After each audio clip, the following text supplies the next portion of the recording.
¿Cómo saber si padeces hambre emocional? Bueno, empecemos por conocer el concepto de lo que es hambre emocional, y es aquella sensación que te lleva a comer de forma injustificada. Incluso si acabas de comer, puede ser que tengas esta sensación de querer volver a comer o a tener algún antojo de comer algo más.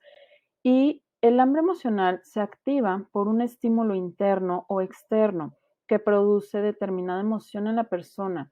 Es decir, un estímulo interno pudiera ser que hayas tenido un estrés muy fuerte y te den ganas de comer, o un estímulo externo pudiera ser que sigue ahí el alimento en la mesa y te da este impulso de comer, de agarrar, digamos, lo que quedó en las ollas o en el plato del de al lado, ¿no?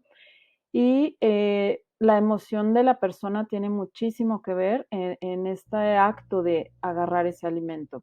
Además, el hambre emocional normalmente aparece de forma repentina, o sea, es algo que ni siquiera piensas, no se da paulatinamente como el hambre física. El hambre física, por ejemplo, se da cuando tú, empiezas a sentir como un hueco en el estómago, un posible cansancio, sueño, y sabes que tienes hambre. Y el hambre emocional no, o sea, tú no tienes hambre y aparece el deseo repentino de comer. Entonces, tú puedes ir al refrigerador, agarrar algún alimento, por este estímulo, y siempre eliges un alimento confort o algo que sabes que te gusta, que sabe rico, ¿no? No te pones a pensar si te es saludable o no. También esta hambre emocional puede dar simplemente porque estás aburrido o estás deprimido, no tienes nada que hacer. Ahora, esto tiene ciertas consecuencias. Las consecuencias del hambre emocional puede ser desde que puedes llegar a subir de peso porque estás picando comida cuando el cuerpo no tiene hambre, puede haber un desbalance emocional y normalmente después de comer con hambre normal, pues no tienes sensaciones de enojo, frustración, pero cuando terminas de comer por un hambre injustificada, como es el hambre emocional, pues te viene el enojo, la frustración, te da muchísima culpa y después de la culpa pues te sientes mal, te sientes triste por haber roto a lo mejor tu plan de alimentación, por haber comido ese alimento que sabías que no debías comer porque simplemente no tenías hambre. Entonces, ¿cómo puedes controlar esta hambre emocional?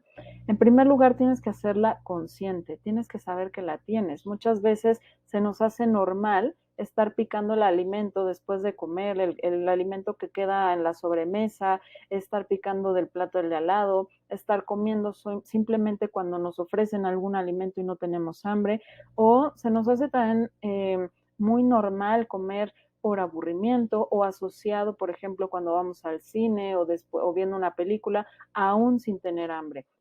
Entonces, primero haz consciente en qué momentos tienes esta hambre emocional, en qué momentos sucumbes ante esta hambre emocional y comes sin tener hambre.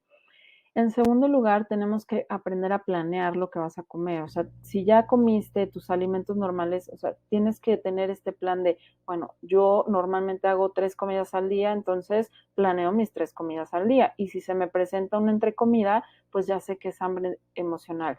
O a lo mejor planeas comer 5 veces al día o 4 o las veces que te acomoden de acuerdo a tu estilo de vida, pero planea lo que vas a comer de antemano y lo que no está planeado, pues vas a saber que es hambre emocional. Con esta planeación puedes disminuir un poco esa hambre emocional.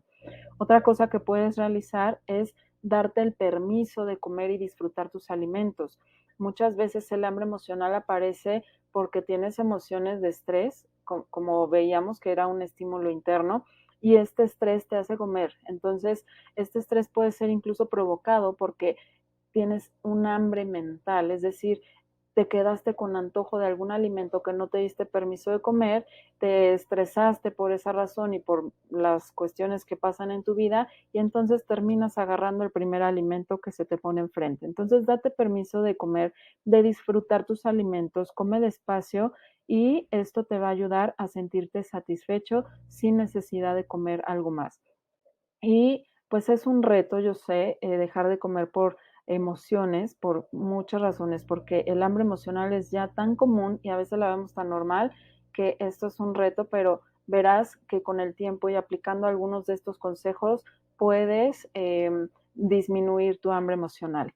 Nos vemos en el próximo video.